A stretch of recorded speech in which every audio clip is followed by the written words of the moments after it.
Howdy, Bio 150 folks. So we're going to switch gears a little bit now for the themes that we've been talking about over the few weeks. We're talking about how organisms respond to their environment. We've been talking about how different taxa maintain homeostasis, how do different taxa acquire and process nutrients, and now we're going to switch gears to this last section of how do different taxa reproduce. And we'll be talking about reproduction in fungi, animals, and the land plants.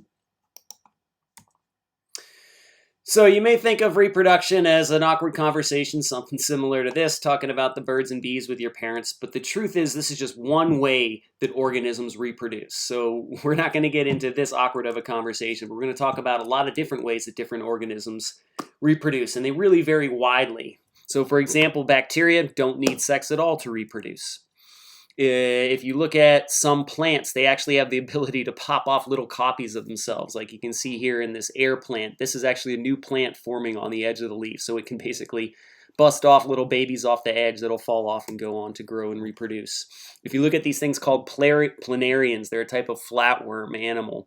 And they can actually regrow from a piece that's cut down to 1/297th of the normal size. So here, for example, you can see this flatworm was cut into 3 pieces. And those 3 pieces will grow into new baby planarians, okay? So you can see the little eyes here and see some eyes forming there and some eyes starting to form here. So this is another example of the crazy ways that organisms can reproduce. Like also Komodo dragons. So Komodo dragons are an example of a parthenogenic species. These are females that can reproduce without males. So Komodo dragons are capable of doing that, where females can reproduce all on their own. So huge variation in how organisms can reproduce. And so what we're going to talk about here, big picture, is number 1, just defining reproduction, what it is. Number 2, we're going to talk about some general patterns in reproduction and the idea that organisms can reproduce both sexually or asexually, and that there's trade-offs involved in sexual versus asexual reproduction. We'll talk about the role of meiosis and mitosis in reproduction and how meiosis and sexual reproduction are intimately linked. You can't have sex without meiosis, and meiosis and sex are really important in enhancing overall genetic variation in offspring. And then we'll talk about fertilization and dispersal and the important roles that fertilization and dispersal play in reproduction for lots of different types of organisms.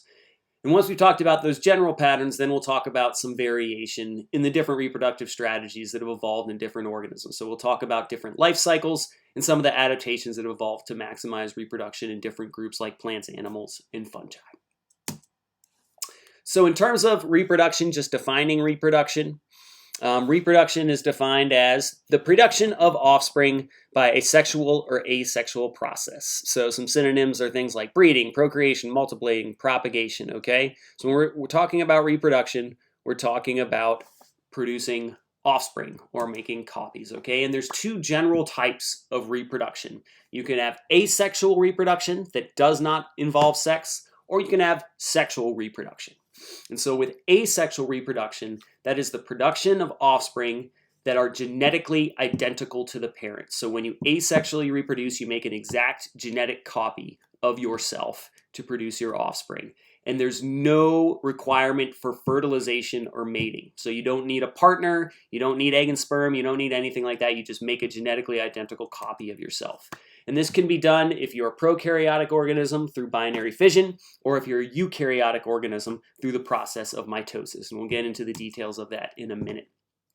Now in sexual reproduction, that involves 2 gametes. So for example, an egg and a sperm, providing information to make genetically unique offspring. And it requires fertilization, and it also requires a process called meiosis, okay? So this life cycle is a basic breakdown of how sexual reproduction works, where you have haploid gametes like an egg and a sperm fusing together in fertilization to make a zygote that's diploid. And then basically that diploid thing will go on to reproduce, to make a bunch of other cells, to make a multicellular organism if it's a multicellular organism, or it can go through meiosis again to make these haploid gamete cells. And this way you get sort of mixing together of different genes and alleles. And so I'll talk about how that works in a lot more detail in future slides. But just remember that sexual reproduction, it involves gametes, it requires fertilization, and it requires meiosis for now. Those are the big things. We'll talk about the details of it soon enough. So let's get into asexual reproduction for a minute. So remember, asexual reproduction is producing genetically identical offspring. So we're going to talk about some examples of asexual reproduction. We'll talk about which organisms can do it. We'll talk about the processes that are used to replicate DNA when organisms are reproducing asexually. And we'll talk about how genetic variation is created in asexual reproduction. Okay, so asexual reproduction.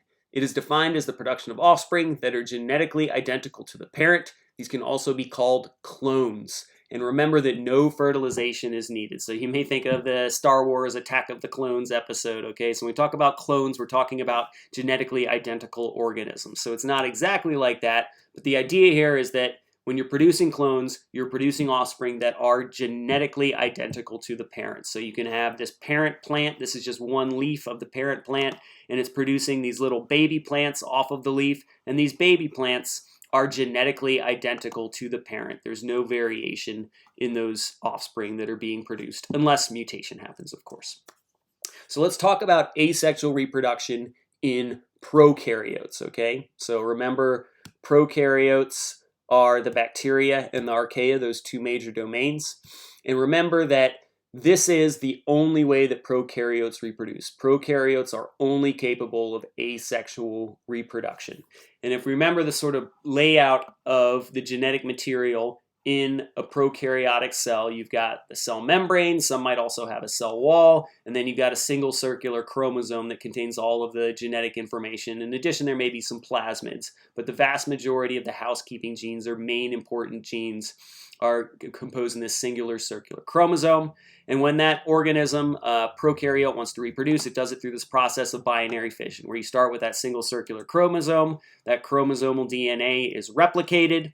Basically, the cell membrane and potentially cell wall are constricted to pinch off, and then you get two daughter cells from that parent cell that are genetically identical unless some mutation was introduced in this replication process, okay? And so the big punchline, the important thing to draw from this asexual reproduction and binary fission is that the daughter cells, aka the offspring that are produced, are genetically identical to each other, and they're genetically identical to this parent cell, unless, of course, mutation occurs during this process. And it can occur sometimes, but it's very, very rare, okay?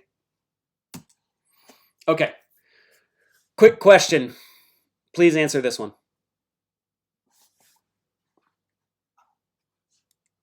All right, if you said all of the above, you are correct. So genetic variation, remember, is super vital for natural selection. In order to have genetic variation, you need to see variation within a population. There needs to be variation for natural selection to pick from, okay? And so if binary fission always produces genetically identical offspring, how do you get that variation in the offspring or in the population in prokaryotes? And one place is through mutation. And remember, mutation is the ultimate source of all variation. Once that sort of mutation is present in a population, it can also be spread around through transformation, transduction, and conjugation. And hopefully you remember these terms from previous lectures. And so this is that idea of horizontal gene transfer, and this is the main way the genetic variation gets introduced into prokaryotic populations. So transformation, transduction, conjugation. If you don't remember those, please go back to the previous lectures and slides to review those terms. So I'm going to stop there for now, and we'll pick up in asexual reproduction in eukaryotes and how they go about asexual reproduction.